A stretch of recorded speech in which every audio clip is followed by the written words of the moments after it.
عملی یا گوئی، اس سے اپنے آپ کو محفوظ رکھے، اور اسی میں پھر آپ جدال بھی لے سکتے ہیں، لڑائی جھگڑا۔ تو یہ 3-4 شرائط جس حج میں پائی جائیں، نمبر 1 اخلاص، دوسرا سنت کے مطابق، ٹھیک ہے، اور خذو انی مناسککم، رسول اللہ صلی اللہ علیہ وسلم نے حجۃ الوداع میں کہا کہ مجھ سے اپنے حج کے طریقے سیکھ لو۔ تو اسی طرح رسول اللہ صلی اللہ علیہ وسلم کی سنت کے مطابق حج ہو، بندہ اس میں ایسے عمل نہ کرتا رہے کہ اپنی مرضی سے ہی جہاں طواف کرنا ہے اس کو آگے پیچھے کرتا رہے، اور تعداد میں اور جو بھی اس کے درمیان رسول اللہ صلی اللہ علیہ وسلم نے حج کے جو مناسک بیان کیے تو اس میں مخالفت نہ کرے، اس میں معصیت نہ ہو، یعنی کبیرہ گناہ بھی نہ ہو، صغیرہ گناہ بھی نہ ہو، کوشش کرے اس بات کی، فحش کوئی عمل نہ کرے اور فحش کوئی بھی نہ کرے، ٹھیک ہے، اور جدال، کسی کے ساتھ لڑائی جھگڑا، کسی کو تکلیف دینا، یعنی ان ساری چیزوں سے جو حج بندے کا پاک ہوگا، یعنی معصیت اور جدال سے، اور اخلاص اور سنت اس میں شامل رہیں گے، تو وہ حج مبرور، حج مقبول ہوگا۔ یعنی اس کا لفظی ترجمہ کریں گے حج مقبول۔ اب حج مقبول کی شرائط کیا ہیں، کس کو حج مقبول یا مبرور کہیں گے؟ نمبر 1 اخلاص ہو، نمبر 2 سنت کے مطابق ہو، نمبر 3 حج کے جو خلاف کوئی بھی عمل ہے، چاہے وہ کوئی گناہ ہے، چاہے وہ کوئی انسانوں کو تکلیف دینا ہے، چاہے وہ زبان سے یا انسان جو ہے وہ کوئی بھی کام فحش عمل نہ کرے، ایسی نہ کرے، ٹھیک ہے، چاہے اپنی بیوی کے ساتھ ہی۔ جی، تو حج جنت کے سوا کوئی ثواب نہیں ہے۔ اچھا یہ نہ دیکھیں حج کی بہت بڑی فضیلت آ گئی ہے، اور یہ بھی فضیلت آئی، یعنی پہلا حج تو فرض ہوگا صاحب استطاعت پر، دوسرا پھر مستحب ہوگا، یعنی یہ نہیں کہ ایک حج کر دوسرا حج کرنا اور بار بار عمرہ کرنا۔ بعض لوگ اس بات پہ کہ بھئی دیکھیں اتنے عمرہ، ایک دفعہ عمرہ کر لیا تو کافی ہے، اب فقراء مساکین پہ خرچ کرو۔ دیکھیں فقراء مساکین پہ بھی خرچ کرو، فرضی زکوٰۃ بھی دو، صدقات بھی ادا کرو، فقراء مساکین پڑوسیوں رشتہ داروں کا خیال رکھو، اللہ کے گھروں کا اور دین کے کاموں کا بھی خیال رکھو، لیکن ان کو خیال رکھتے رکھتے ساتھ حج اور عمرہ بھی کرتے ہیں، پھر اس میں کیا حرج ہے؟ تو یعنی حقوق اللہ بھی آپ ادا کریں اور مال میں سے حقوق العباد بھی ادا کریں، وہ بھی حقیقت میں اللہ تعالیٰ کے حکم سے ہی ہیں۔ تو اس کی فضیلت یہ ہے کہ بار بار حج کرنا، یہ ایک تو اس کا حکم ہے رسول اللہ صلی اللہ علیہ وسلم کی طرف سے، استحبابی حکم ہے، اور دوسرا یہ ہے کہ فقر و فاقہ کو، یعنی دنیوی فائدہ یہ ہوتا ہے کہ فقر کو ختم کر دیتے ہیں۔ فقر کو ختم کرنے کے 2 معنی کیے ہیں محدثین نے۔ ایک معنی کہ حقیقی طور پر فقر ختم ہو جاتا ہے، یعنی انسان کے پاس مال کی فراوانی ہو جاتی ہے، یعنی کوانٹٹی کے اعتبار سے فزیکلی اس کے پاس کوانٹٹی بڑھ جاتی ہے ظاہری طور پر۔ دوسرا ہے باطنی معنی۔ باطنی معنی کیا ہے کہ ہو سکتا ہے کہ انسان پہلے بھی 50,000 روپیہ تنخواہ لے رہا تھا، مثال دے رہا ہوں، ٹھیک ہے، تو اب بھی اس کی تنخواہ میں 51,000 یا وہ 1,00,000 2,00,000 روپیہ نہیں ہوئی، لیکن اس میں برکت اتنی ہو گئی ہے کہ انسان اس سے غنی ہو جاتا ہے، اللہ تعالیٰ کے فضل کی وجہ سے اللہ اس میں برکت ڈالتے، وہ بھی فقر کو ختم کر دیتا ہے نا۔ تو ذنوب یعنی اس سے گناہ جھڑ جاتے ہیں، گناہ ختم ہو جاتے ہیں۔ اچھا جی، وعن ابن عمر رضی اللہ عنہما ان قال جاء رجل الى رسول صلی اللہ علیہ وسلم فقال یا رسول اللہ ما یوجب الحج نہیں قال یو جابو نہیں، یو جابو نہیں، باب فعال ہے، معروف ہے، ما،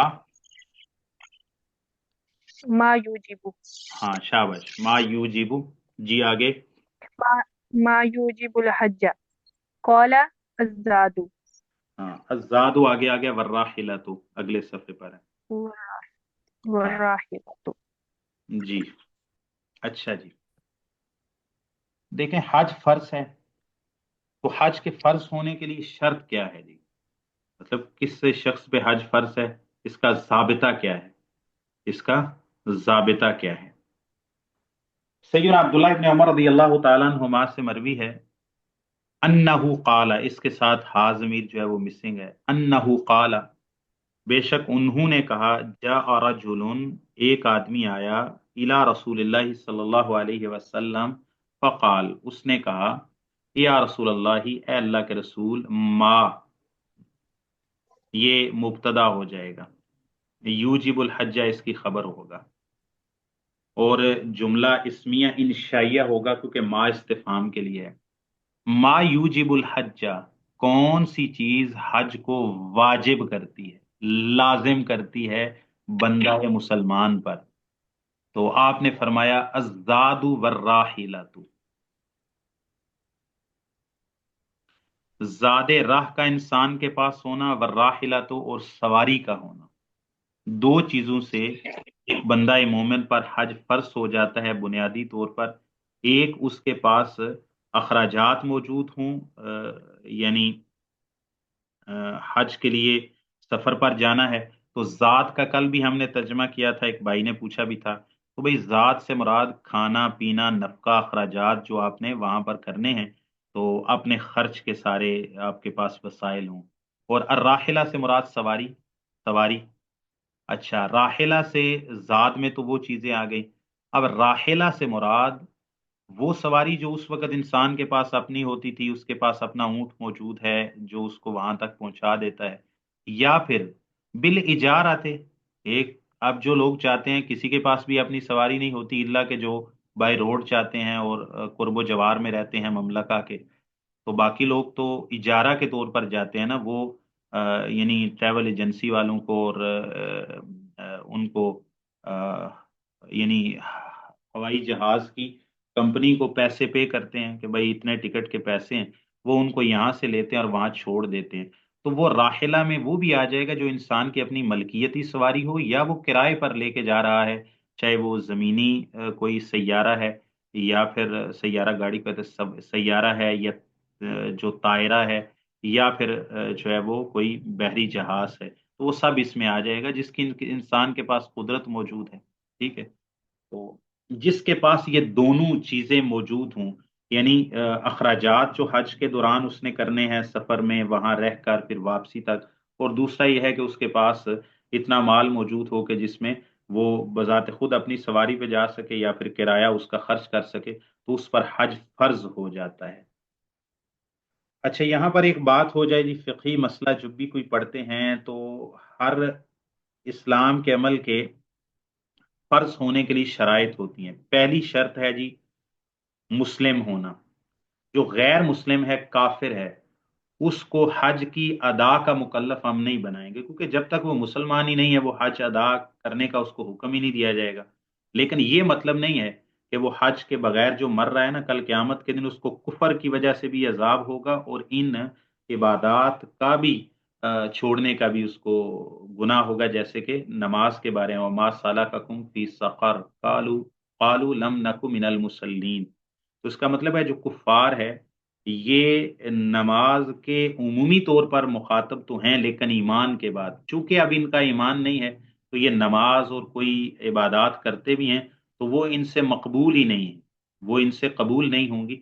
لیکن قیامت کے دن ان کو عذاب کفر کا بھی ملے گا، اور کفر کے ساتھ ان فرائض کو ترک کرنے کا بھی ان کو گناہ ہوگا۔ تو حج کے کسی شخص پر واجب ہونے کے لیے، فرض ہونے کے لیے پہلی شرط ہے وہ مسلم ہو، دوسری شرط یہ ہے کہ وہ عاقل ہو، تیسری شرط یہ ہے کہ وہ بالغ ہو۔ ٹھیک ہے جی، مسلم ہو، عاقل ہو، بالغ ہو۔ اس کے بعد چوتھی شرط یہ الزاد والراحلہ سے آ جائے گی کہ وہ مستطیع ہو، مستطیع ہو۔ اب استطاعت رکھنے والا، استطاعت، اب استطاعت میں کیا آ جاتا ہے؟ الزاد والراحلہ۔ ٹھیک ہے، اچھا، تو پھر اس کے بعد جو شخص مسلم ہے، عاقل ہے، بالغ ہے، صاحب مال ہے، صاحب مال میں سواری اور وہ دونوں چیزیں آ جائیں گی، تو یہ چار چیزیں جس میں پائی جاتی ہیں وہ حجۃ الاسلام کا وہ شخص مکلف بھی ہے اور اس پر فرض ہو چکا ہے۔ لیکن جس شخص میں یہ پہلی تین شرطیں پائی جاتی ہیں، ٹھیک ہے، تو اور چوتھی یہ جو شرط ہے اس میں زیادہ راہ اور اس کے پاس مال موجود ہے، تو وہ حجۃ الاسلام کا مکلف ہے۔ اب وہ حجۃ الاسلام کو چھوڑے گا تو وہ ایک فریضہ کا تارک ہو کے دنیا سے جائے گا۔ لیکن اب یہ جو مستطیع ہے، آگے آیا وہ قادر ہے